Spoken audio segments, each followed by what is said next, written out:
Olá pessoal, o resultado do PISA saiu, o Brasil mais uma vez ficou numa posição não muito agradável e a gente precisa fazer uma espécie de análise dos porquês que o Brasil continua mantendo esta posição. Os resultados de desempenho do PISA eles foram ligeiramente superiores aos resultados da avaliação anterior, que foi 2015. Os resultados de 2018 em leitura, 403 pontos, matemática, 404 pontos e ciências, 384 pontos. Esses pontos são muito distantes daquilo que é a realidade dos países desenvolvidos, que em alguns casos passa facilmente dos 500 pontos, né? Deixando, por exemplo, nós uma posição abaixo da 50ª posição. E por que será que o Brasil tem essa dificuldade de melhorar nos resultados? Eu costumo dizer que não adianta o professor dar aula fazendo aquilo que está dando errado. Por muito tempo, o Brasil manteve uma didática própria e está insistindo em continuar nos mesmos erros. E tem de haver uma mudança de mentalidade diante da educação para poder o Brasil melhorar o seu desempenho no PISA ou em qualquer outro tipo de avaliação que o país participe. Porque senão a gente vai simplesmente ser, aos poucos, deixado para trás, uma vez que outras nações estão interessadas em evoluir.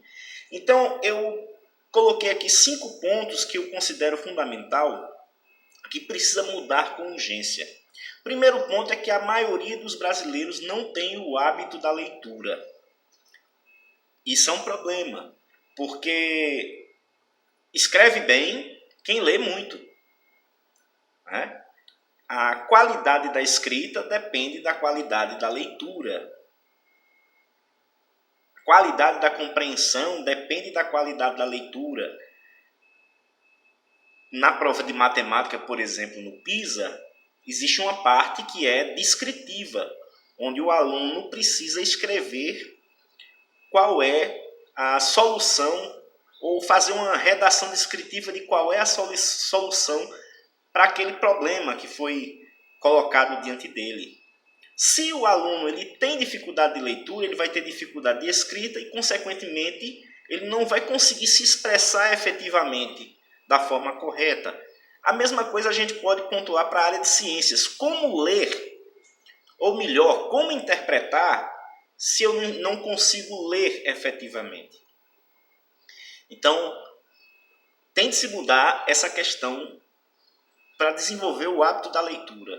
E aqui a gente vai para um outro paradoxo, que é o segundo ponto que eu quero tratar. Nós temos bibliotecas públicas em muitos lugares. Não tem desculpa de dizer que não tem livro para ler. Hoje você encontra livro em PDF, você encontra livros em outros formatos digitais. Mesmo que você não tenha um e-reader, você pode ir a uma biblioteca. Mas o problema é que se a gente comparar as bibliotecas em relação à quantidade da população estudantil, nós podemos dizer que as bibliotecas são espaços vazios. O que é que eu estou querendo dizer com isso? Que existe muito estudante que poderia estar fazendo usufruto desse benefício, mas não faz. Então, você tem um espaço ali que está disponível com materiais adequados, mas que poucos usam. E aqui a gente percebe o quão ruim de leitura está o brasileiro. Terceiro ponto, em sua maioria, o brasileiro ele tem um desejo de ser mediano, de querer ser nivelado por baixo. E acha que sabe ou é alguma coisa. Não tem condições da grande maioria da população educacional brasileira disputar contra as elites. Aqueles que pagam escolas melhores para seus filhos estudarem. Não tem condições.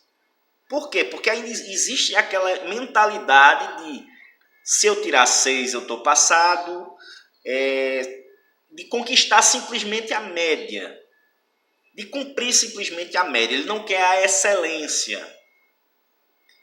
E, como dizia minha avó, costume de casa se leva à praça. Se eu quero ser mediano, e o PISA, por exemplo, ele é um instrumento que vai medir a qualidade do estudante médio no Brasil, ele vai mostrar o estudante mediano. O quarto ponto é o foco na curiosidade. Não existe trabalho de ciências, por exemplo, ou matemática, eu vou incluir matemática nisso aí, por conta da metodologia aplicada, que não seja fruto da curiosidade, de se buscar os porquês da vida. Não sei como a gente que não se incomoda em tentar descobrir como é que as coisas são, como é que as coisas são feitas.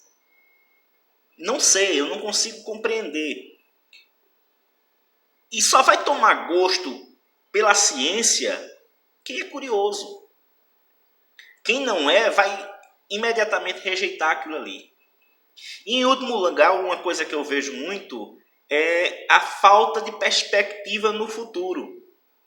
O que eu quero ser quando crescer, além de grande ou buchudo, que não deixa de ser grande de outra forma? Muita gente não sabe o que quer ser, não tem perspectivas de futuro. Olha para profissões como, por exemplo, advogado, médico, professor, olha para a faculdade, por exemplo, como sendo uma coisa distante dele. Engenharia, eu não quero citar outras profissões aqui, mas você já compreendeu. É como se ele dissesse assim, um estudante que deseja ser mediano, ser peão, ele acha que aquilo não é para ele. E por achar que aquilo não é para ele, ele se nega a procurar evoluir, se nega a procurar crescer. E isso é uma situação muito terrível. Então, o que é que precisa mudar? O Brasil precisa reformular seu sistema educacional. O Brasil precisa mudar a base. Mas não mudar a base como simplesmente mero discurso político ou sindicalista. Não. É você ter uma mudança efetiva lá no fundamental, de modo que esse hábito pela leitura, esse desejo de querer evoluir sempre, esse desejo de buscar conhecer, se manifestar curioso, seja despertado. Por quê? Porque só assim a gente vai conseguir ter uma educação que vai procurar progredir. Fora isso, vai continuar na mesma, os resultados que vierem posteriormente vão deixar o Brasil lá embaixo e a perspectiva de futuro é que continue do mesmo jeito. Por quê? Não se consegue mudar a educação mantendo os mesmos hábitos. Aquilo que está gerando erro não pode ser continuado, não pode ser usado, não pode permanecer sendo usado. Precisamos mudar a base.